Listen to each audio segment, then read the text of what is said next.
Onderwerp hoofstuk 12. Die plek van hoop en wanhoop. The place of hope and delusion. So, Greg arrived at his house, he switched on the light, and there he got the shock of his life. There's a man standing only in his boxers, about the age of his dad.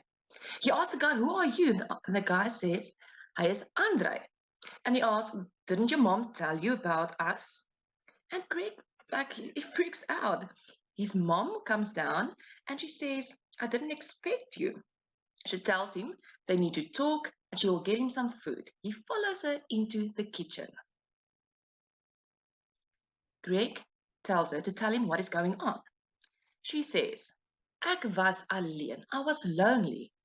He asks, "Who is the guy?" She says, "Andre Symington, a chemische ingenieur, a chemical engineer." Greg asks, "How long have you known this guy?" And his mom says, "Lang." Greg says, "You are clearly sleeping together." Has this been going on for a long time as well, meaning before his dad went to prison?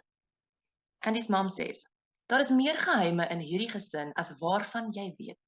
There are more secrets in this family than you know of." The next morning, Greg is off to Kosi Mampuru gevangenis, the correctional services, the jail in Pretoria. Sy pa is in die tronk, so his dad is in jail, along with Doc Pienaar, and he's there to visit his dad.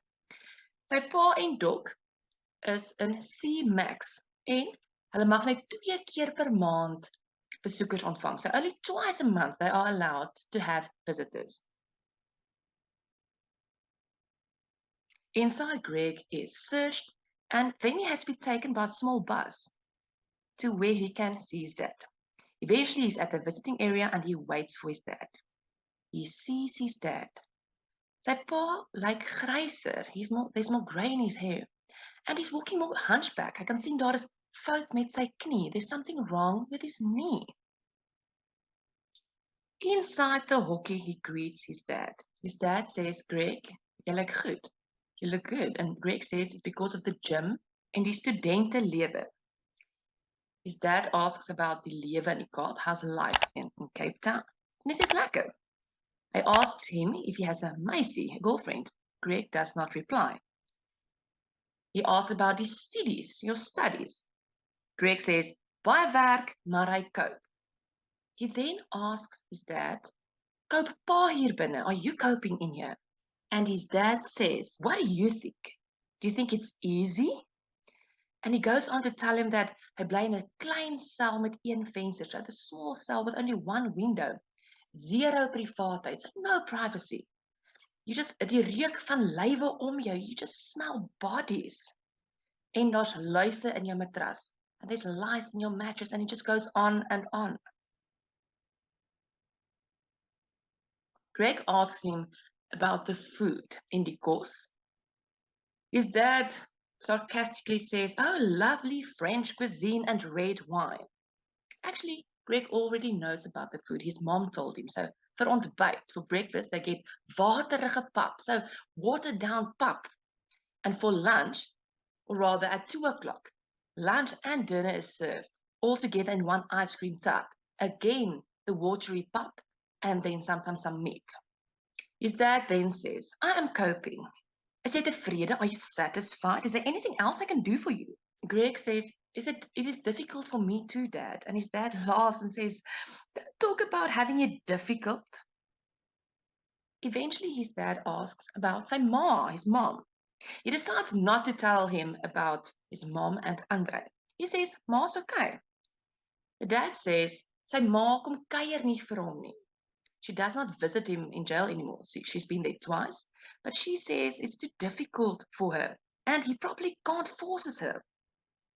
Greg feels bad and he says, "Sorry, Pa." And his dad says, "Sorry, se gat. It is your fault that I'm in here." And Greg says, "Well, I didn't kill those people." And the dad says, "You dragged our good name through the mud." Greg had enough and he gets up in a loop weg. He walks away. His dad calls him back and he says, I'm sorry, please come back. I'm sorry, please sit down." Greg does so. He tells his dad that ek wil pa help. And his dad says, oh. And he says, yes, ek wil die byker opspoor. His dad tells him, no, stay away, please stay away from the baker. He asks, wie is dit? And his dad says, it doesn't matter. He asks him, is he do it? Just tell me, is this guy dead? His dad doesn't answer. He asks him, tell me about the Valkyrie. And there's a shock in his dad's eyes. And he begs him not to look for the baker. That is all he could get out of his dad before he had to leave. When his dad got up, he wonders if his dad still smells like his dad used to. And he thought that if he were to be able to hug his dad, which in that moment he couldn't, would probably smell like sweat and cheap soap. Suddenly, Greg sees a familiar face, Doc Pienaar, the old schoolhoof, so the ex-school principal of the school, die moordenaar, the murderer. And he looks at Greg met haat in sy oë. He has this hate in his eyes. And it sends shivers down Greg's spine. And now more than ever, he wants to find the baker. Okay, guys, I hope that this helped you. Click below here where I landed to check out the playlist. Goodbye.